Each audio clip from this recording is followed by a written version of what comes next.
Durante il lunedì è possibile qualche piovasco pomeridiano solo tra Nuorese, Baronia e Supramonte.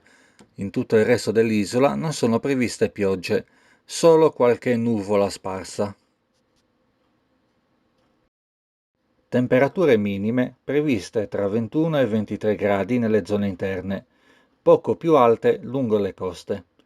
Massime sino a 37 gradi solo nel medio e basso Campidano, Iglesiente e parte costiera del Sarrabus. Nelle zone montane non si dovrebbero superare i 30 gradi.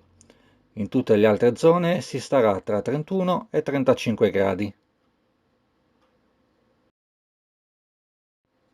Maestrale previsto già dal primo mattino sia sulle bocche di Bonifacio che sul golfo di Cagliari.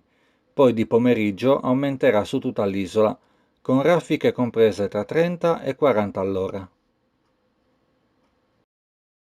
La Protezione Civile ha emesso il bollettino di previsione pericolo incendi che indica quasi tutta la Sardegna con il codice arancione, quindi con alto pericolo di incendi. Solo la parte compresa tra il Linas e l'Annurra, sino alla Romangia, rimarrà con codice giallo, quindi con pericolo medio, comunque non da sottovalutare.